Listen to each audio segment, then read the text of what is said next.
essayer d'apprendre à répondre à des questions de compréhension.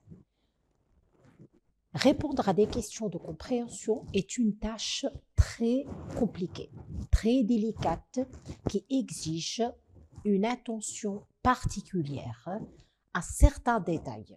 Donc, pour bien répondre à des questions de compréhension, on doit suivre une méthode bien déterminée.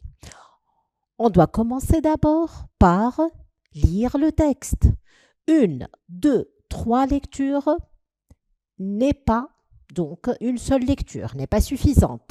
2 lectures non plus. 3 lectures. Donc, lisez bien le texte jusqu'à ce que vous compreniez vraiment le sens.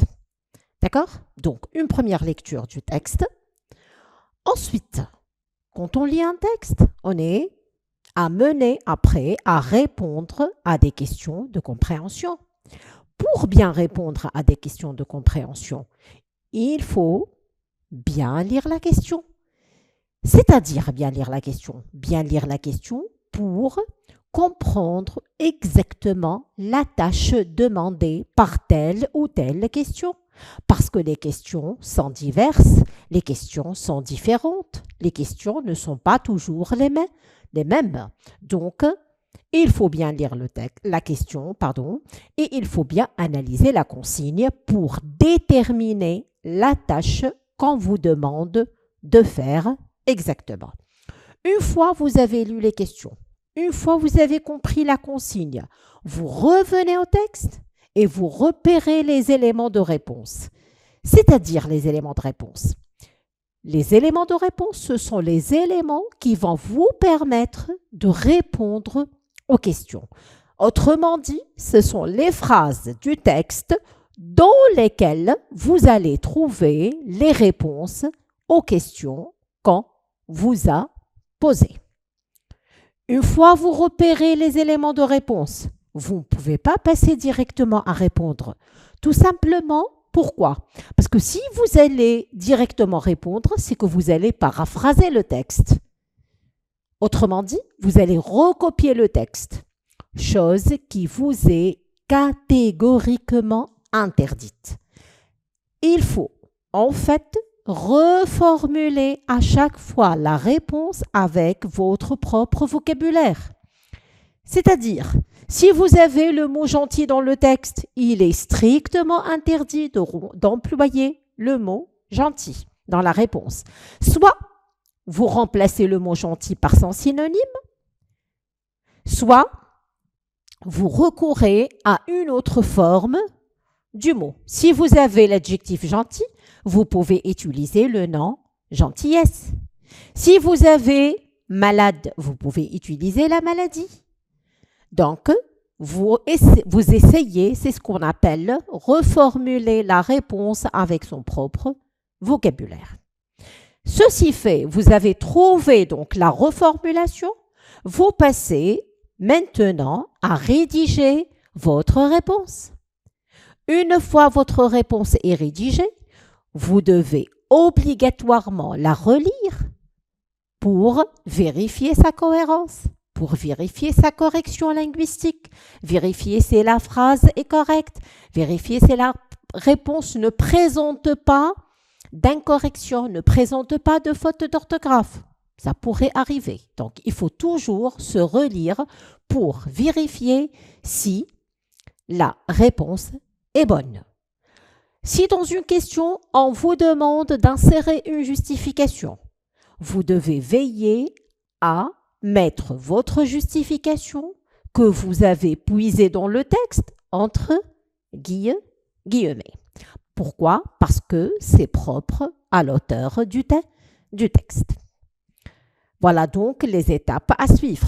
Donc, je tiens quand même à noter, avant de passer au texte, je tiens d'abord à noter donc les différentes étapes à suivre pour bien répondre à une question de compréhension.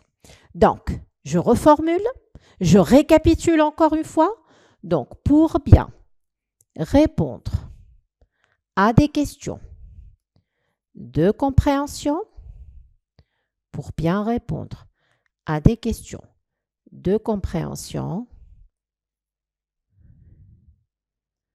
on doit suivre les étapes suivantes. On va commencer immédiatement par la première étape. On vient de le dire. Donc, en premier lieu, en premier moment, il faut faire quoi? Il faut lire le texte. Lire le texte, bien lire le texte. Lire le texte de façon à le comprendre comme il faut. De façon à cerner son sens parfaitement. 2. Lire les questions. Lire les questions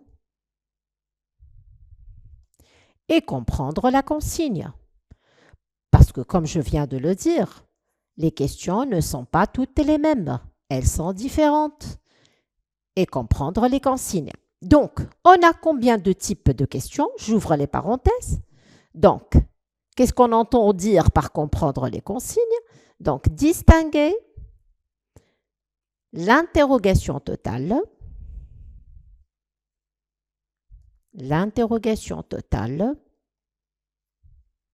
de l'interrogation partielle. Je vais expliquer qu'est-ce qu'on entend dire par interrogation totale et qu'est-ce qu'on entend dire par interrogation partielle. Donc, l'interrogation totale porte sur la totalité de la question. Sur la totalité de la question.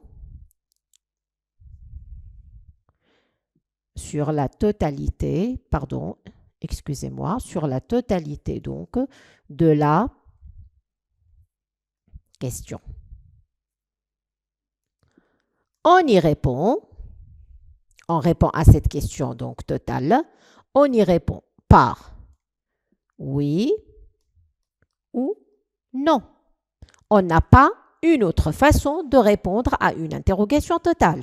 L'interrogation totale, comme son nom le porte, elle porte sur la totalité de la question. On y répond par oui ou par non. Est-ce que les jeunes apprécient que les adultes se mêlent de leur vie privée? Oui, les jeunes apprécient. Non, les jeunes n'apprécient pas. Voilà un exemple.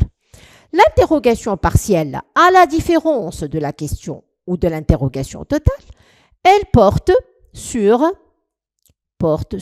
un élément de la phrase. Vous avez déjà le mot partie, porte sur un élément de la phrase interrogative, porte sur un élément de la question.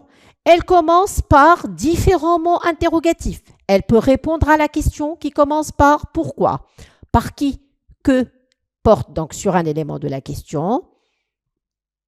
Elle peut être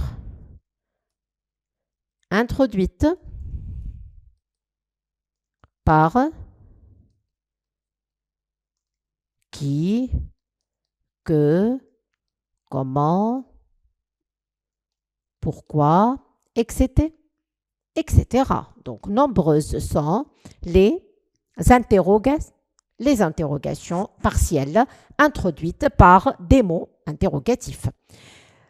Voilà donc la deuxième chose qu'on doit faire. Parce que si on a bien compris la question, on peut y répondre aisément.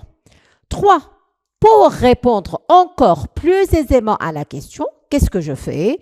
Donc, repérer dans le texte, repérer les éléments de réponse.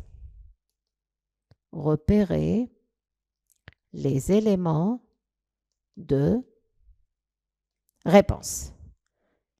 4. Donc, reformuler. Repérer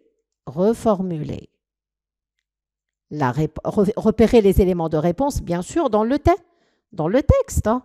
Donc, je reviens au texte et je repère les éléments de réponse. Qu'est-ce que je fais ensuite? Reformuler la réponse avec son propre vocabulaire.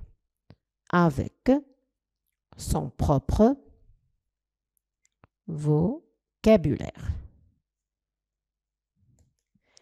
5. Qu'est-ce que je fais? Rédiger la réponse. Rédiger la réponse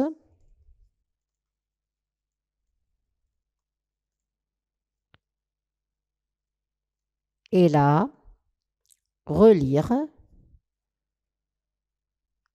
Rédiger la réponse et la relire pour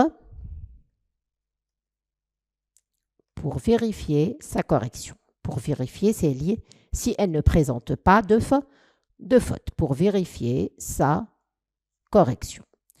Donc, je répète, pour bien répondre à des questions de compréhension, on doit suivre les étapes suivantes. Lire le texte, bien lire le texte, c'est-à-dire lire le texte jusqu'à ce que vous soyez sûr que vous avez compris le sens, que vous n'êtes pas après obligé de relire et de vérifier et de chercher la réponse. Une bonne lecture suffira donc pour bien répondre aux questions de compréhension. Comme il faut bien lire le texte, il faut bien lire les questions. Justement, bien lire les questions pour comprendre les consignes. Comprendre les consignes, c'est-à-dire distinguer l'interrogation totale de l'interrogation partielle. Autrement dit, comprendre la tâche qu'on vous demande de faire. Si on vous pose une question totale qui porte sur la totalité de la phrase, vous êtes censé répondre soit par oui, soit par non.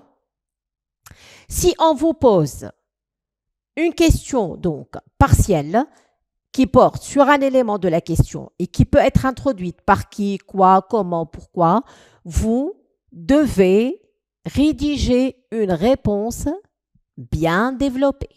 Vous devez développer votre réponse. Vous devez expliquer, vous devez montrer, vous devez justifier, vous devez expliciter.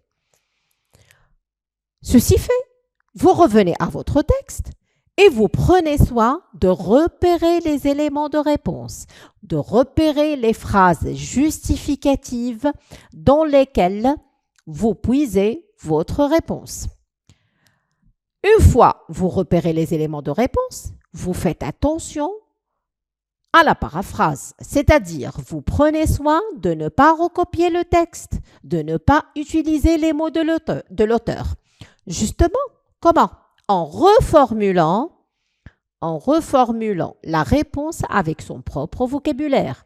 Vous avez l'adjectif, vous utilisez le nom. Vous avez le nom, vous utilisez le verbe. Vous avez le verbe, vous pouvez utiliser l'adjectif. Sinon, vous utilisez un synonyme.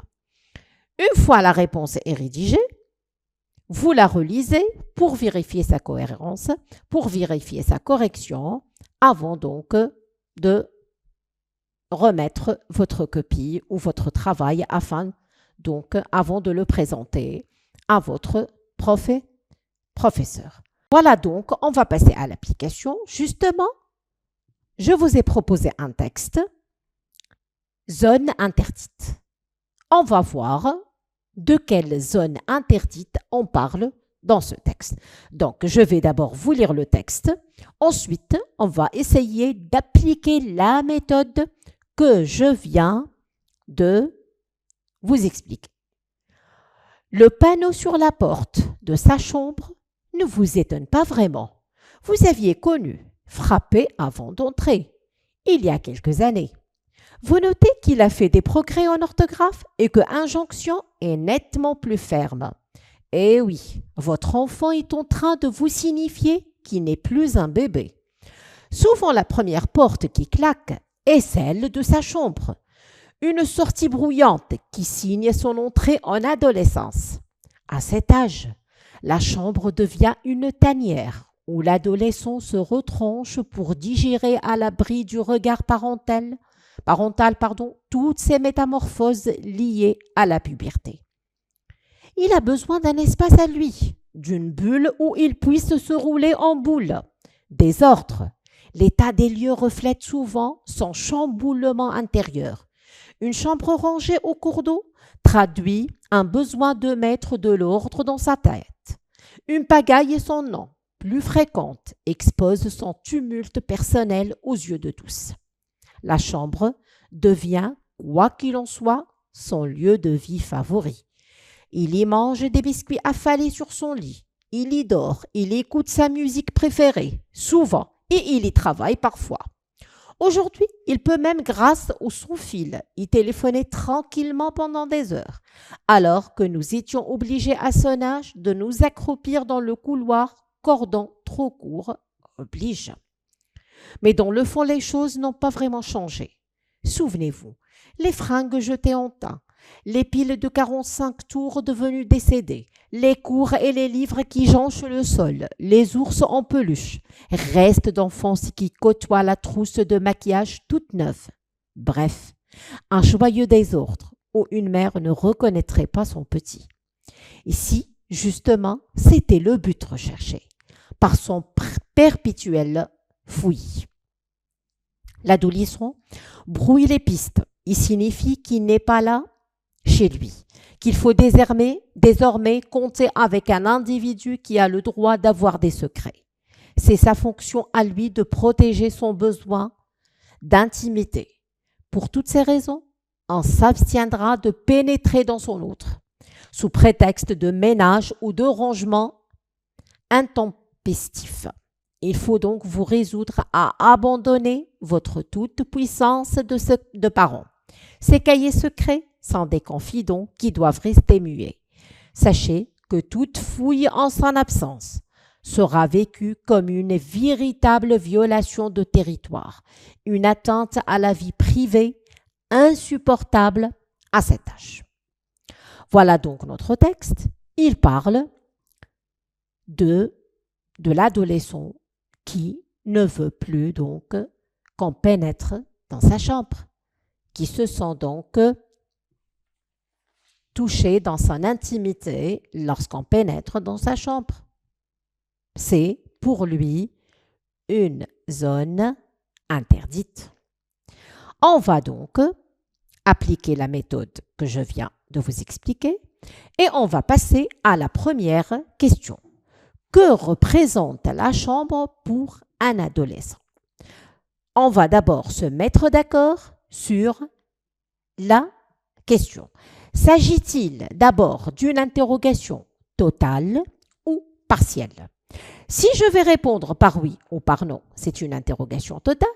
Si je vais présenter une réponse développée, explicitée, je vais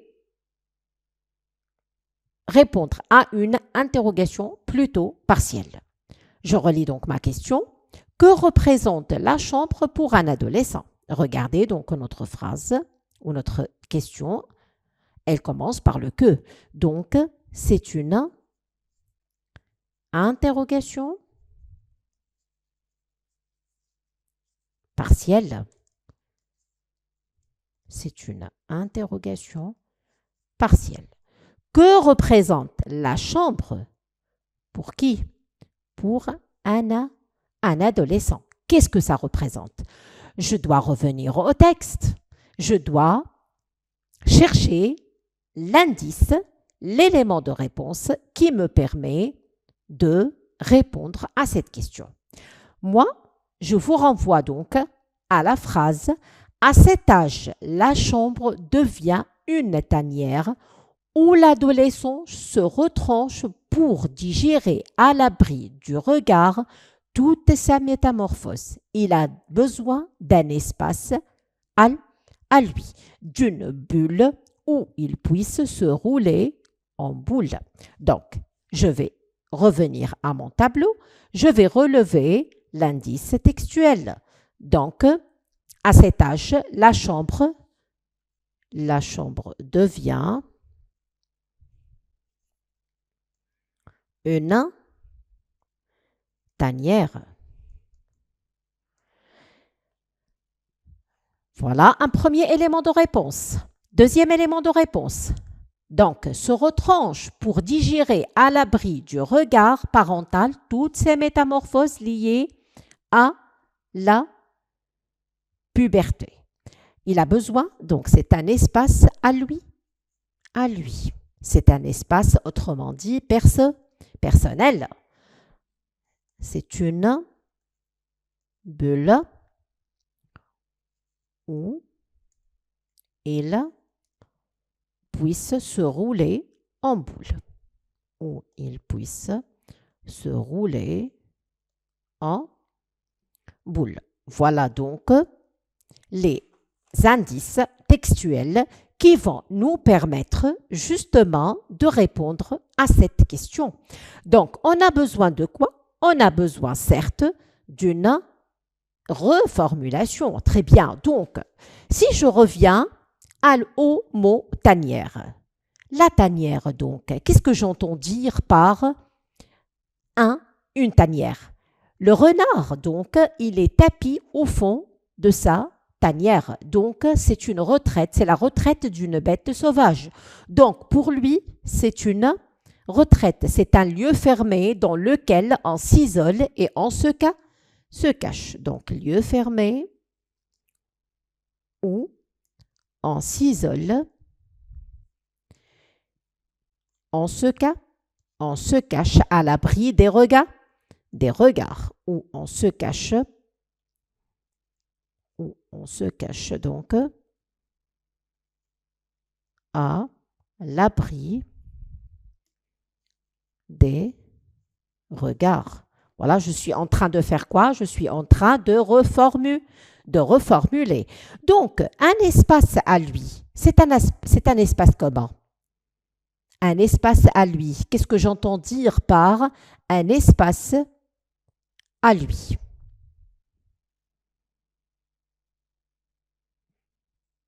Donc, c'est un espace personnel. Très bien, c'est un espace personnel. Ça rejoint la même idée de s'isoler, de se cacher, d'être loin. Pour la bulle maintenant. Donc, la bulle, si j'essaie d'expliquer ce mot, c'est une petite sphère remplie d'air ou de gaz qui s'élève donc à la surface d'un liquide en mouvement. Donc, c'est une bulle, c'est une petite sphère ou c'est une petite sphère donc.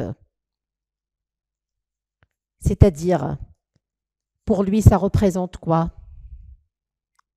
C'est la même, ça rejoint la même idée donc d'un lieu fermé, d'un lieu personnel, d'un lieu où il jouit de sa liberté.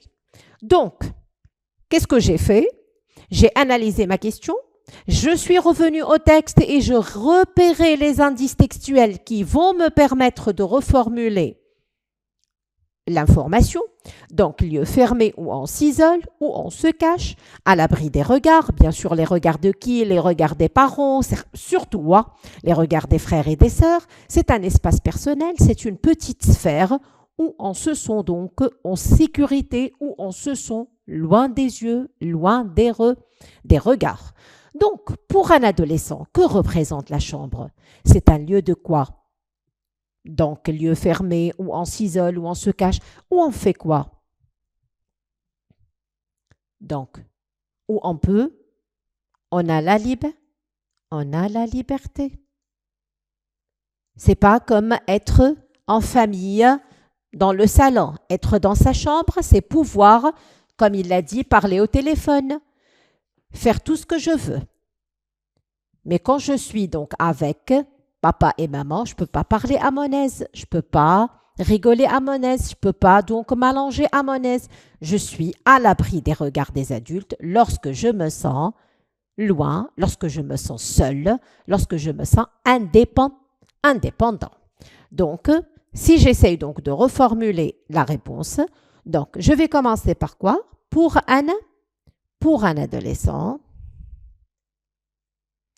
je vais donc définir sa chambre. Pour un adolescent, la chambre, ou c'est pas n'importe quelle chambre, hein, c'est sa chambre à lui. Pour un adolescent donc, sa chambre représente quoi? Représente un lieu d'intimité et de liberté. un lieu d'intimité. J'éclaircis quand même le mot lieu, donc pour que ça soit plus clair. Voilà, on va gagner un tout petit peu d'espace. Donc, représente un lieu. Voilà, c'est plus clair comme ça. Un lieu donc d'intimité et de liberté. C'est un lieu donc d'intimité ou de liberté où il se cache, où il s'isole,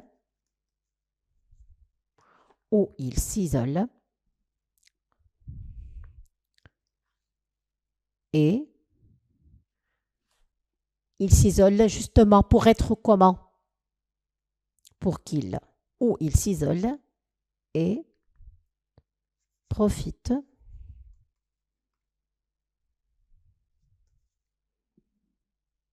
donc de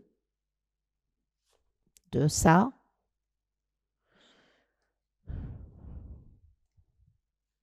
solitude.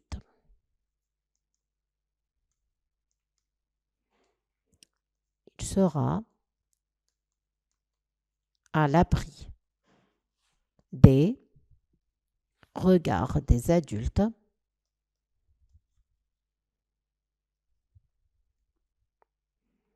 il sera à l'abri des regards des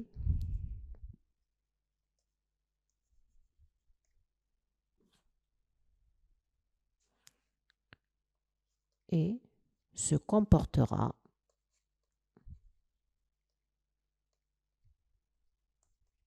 à son aise. À son aise, c'est-à-dire comme il veut. Voilà, qu'est-ce que j'ai fait? J'ai rédigé ma réponse. Je dois revenir et je relis pour vérifier si la réponse est bonne. Donc, pour un adolescent, sa chambre représente un lieu d'intimité et de liberté où il s'isole et profite de sa solitude. Il sera à l'abri des regards des adultes et se comportera à son aise. Voilà donc, on a dit l'essentiel.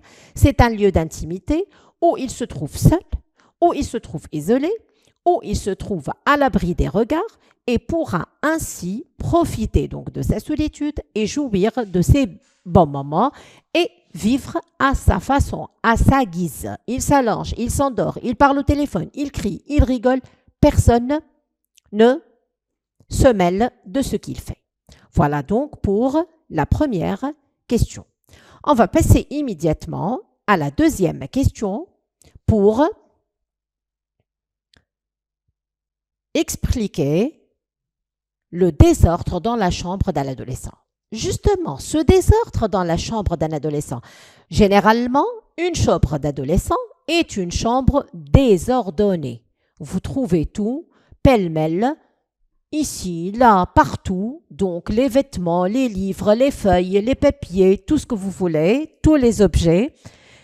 Mais ce désordre dans la chambre d'un adolescent, que parfois la maman juge donc impardonnable, reflète beaucoup de choses chez l'adolescent.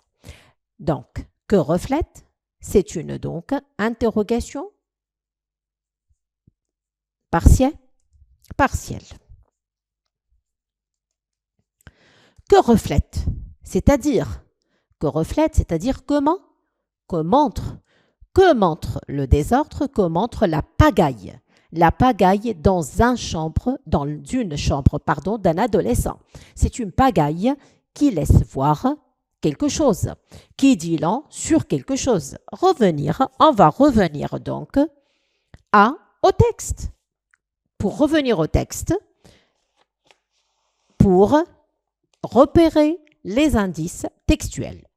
Donc, l'état des lieux reflète souvent son chamboulement intérieur. Donc, le désordre qu'on voit dans sa chambre, c'est un désordre qu'on voit déjà dans son esprit. Une chambre rangée au cordon traduit un besoin de mettre de l'ordre dans sa tête. Une pagaille sans nom, plus fréquente, expose son tumulte personnel aux yeux de tous. Donc, sa chambre, elle montre quoi? Qu'est-ce qu'elle montre? Qu'est-ce qu'elle laisse voir?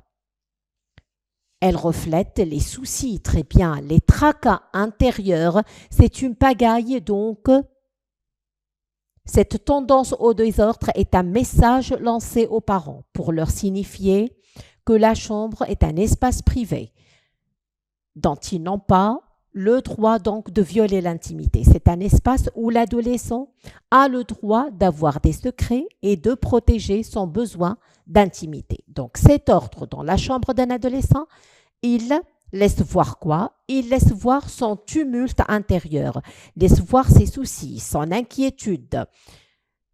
Voilà donc son esprit donc qui est sillonné de questions, qui est traversé de mille et d'une questions.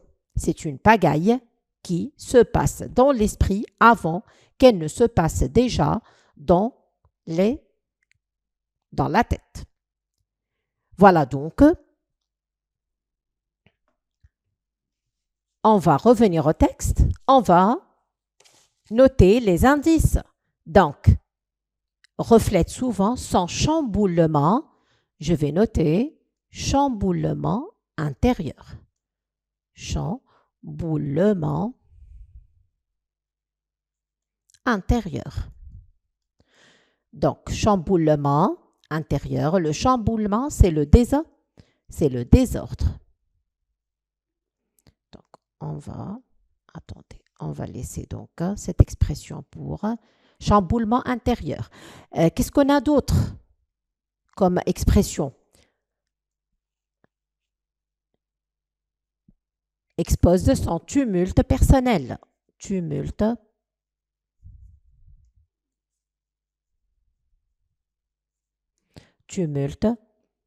personnel. Donc, on va mettre chamboulement intérieur.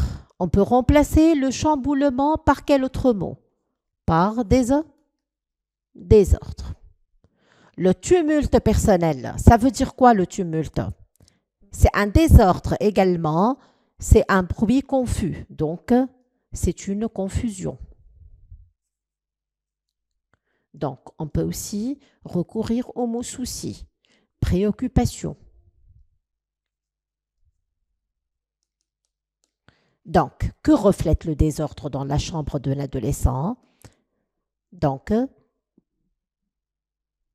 reflète bien évidemment le désordre, la confusion, qu'il est préoccupé, qu'il est accablé de soucis. Donc, le désordre, ou si vous voulez, on va commencer par le complément de lieu, c'est beaucoup mieux. Hein? Donc, dans la chambre,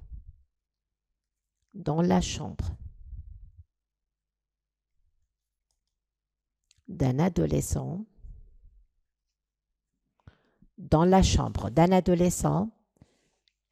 le désordre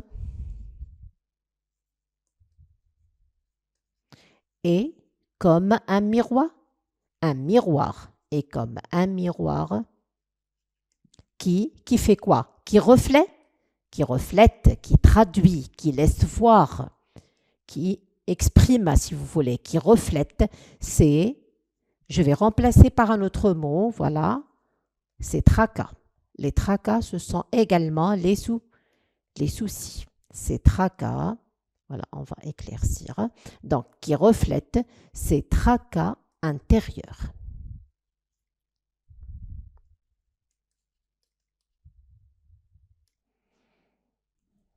Cette pagaille, donc,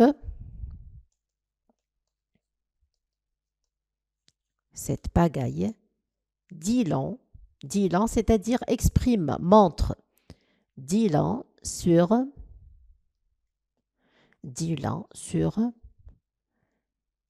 les soucis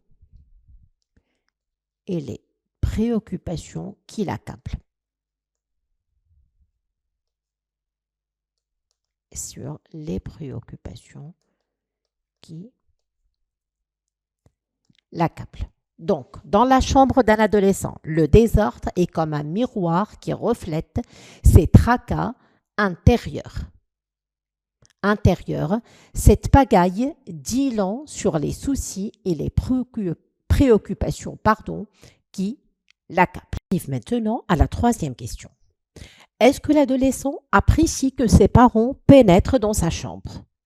On va répondre donc à la question et on va relever 2 procédés d'écriture qui en rendent compte. Donc, on va d'abord, comme on l'a déjà dit, et comme on l'a déjà fait avec les 2 premières questions précédentes, on va identifier le type de l'interrogation dont il est question. Il s'agit bien évidemment d'une interrogation totale, justement parce qu'elle est introduite par « est-ce que ?» et c'est une interrogation à laquelle je vais répondre par « oui » ou « non ». Donc, c'est une interrogation totale. Une interrogation totale suppose donc une réponse par « oui » ou par « non ». Je dois répondre soit par oui, soit par non. Donc, la première tâche, elle est déjà réalisée. Lire la question, analyser la consigne et comprendre la tâche qu'on vous demande de faire exactement. Ceci fait, on revient à notre texte et on cherche les indices textuels. Donc, l'adolescent permet-il à ses parents d'entrer dans sa chambre? Donc, on va aller vers les dernières lignes du texte. Donc, pour toutes ces raisons, on s'abstiendra de pénétrer dans son autre sous prétexte de ménage ou de rangement intempestif. Donc, pour lui, il est strictement interdit d'entrer dans sa chambre, même pour la ranger, même pour faire du ménage. Donc, on va relever ce premier indice, on va le noter dans la deuxième colonne des indices. Donc, on s'abstiendra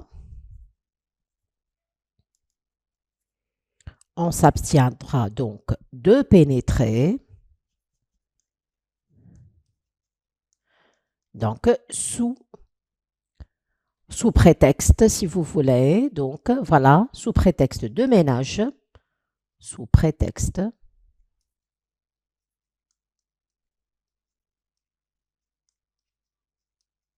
de ménage ou de rangement. Pour lui, même si on veut lui nettoyer la chambre, la mettre dans l'ordre, non, il ne faut pas y pénétrer. On termine.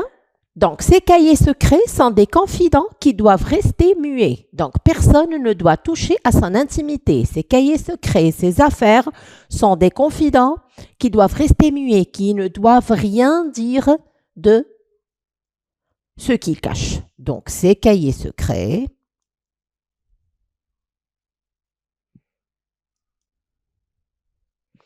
on va effacer, éclaircir le mot, donc pour qu'il soit plus clair. Donc, ces cahiers secrets doivent rester, sont des confidents, excusez-moi, donc, sont des confidents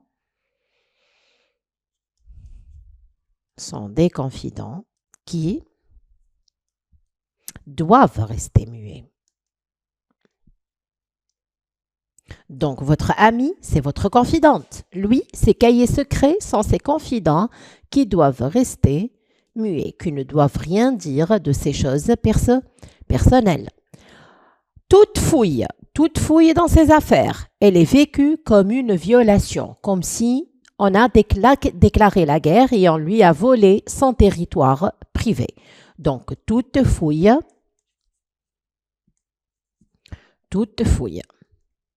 vécue, donc je mets des pointillés parce que la citation, elle est un peu longue, donc je vous mets l'essentiel, vécu comme une violation.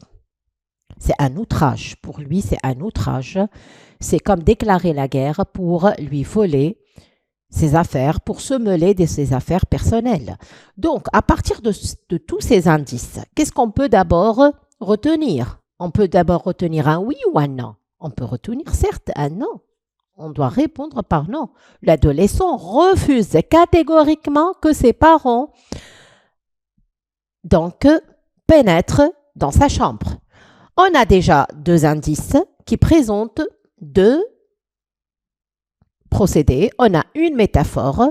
Les cahiers secrets sont comparés donc à des confidents. Une donc métaphore, voilà. Toute fouille est vécue comme une violation. On a une comparaison. Celle-ci, c'est une comparaison. La première, c'est une comparaison cachée. Les secrets sont comme des confidents. Toute fouille est vécue comme une violation. Voilà, comme ici, c'est une comparaison avec un outil de comparaison qui est le comme. Donc, l'adolescent n'apprécie pas que les adultes pénètrent dans sa chambre. Un tel acte, il le considère comme une déclaration de la guerre. Comme une déclaration de guerre, c'est un espace qu'il juge sacré. Donc, toucher à son espace privé, c'est pour lui un véritable outrage. C'est une violation. C'est comme si vous lui volez ses affaires personnelles. Donc, c'est pour lui, comme dit le titre du texte, pour lui, sa chambre reste une zone interdite. Donc, on va essayer de noter la réponse. Donc, l'adolescent n'apprécie pas que les adultes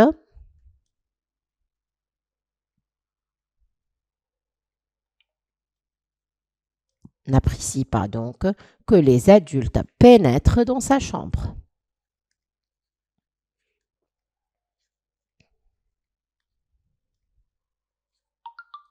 Pénètre dans sa chambre. Donc, un tel acte, il le considère comme une déclaration de guerre. Comme une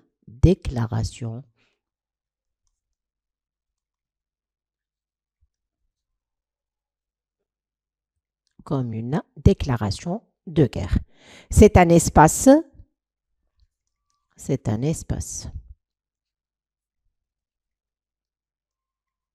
personnel,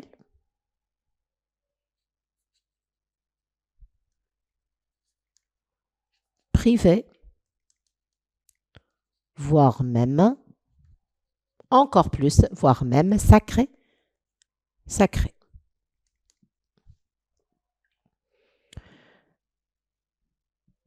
Donc, les métaphores. Je vais passer maintenant au procédé d'écriture qui en rendent compte. Donc, la métaphore.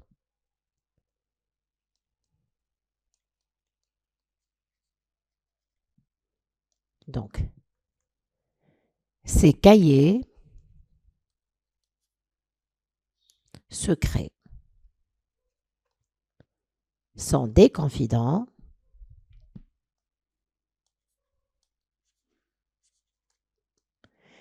et la comparaison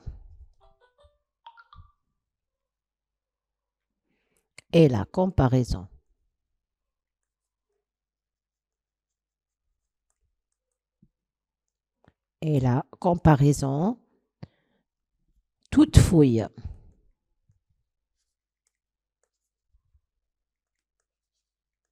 sera vécue comme une violation.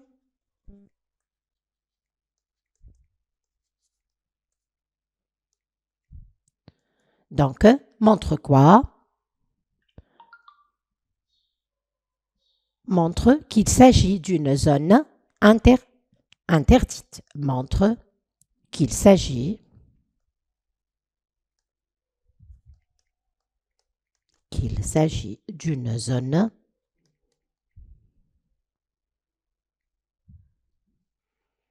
montre qu'il s'agit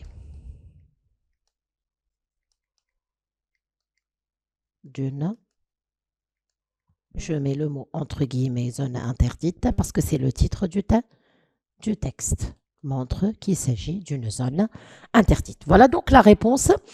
Qu'est-ce qu'il faut faire maintenant? Il faut relire la réponse pour vérifier sa cohérence. Donc, l'adolescent n'apprécie pas que les adultes, l'adolescent, donc n'apprécie pas, on va éclaircir le mot apprécie, n'apprécie pas que les adultes pénètrent dans sa chambre.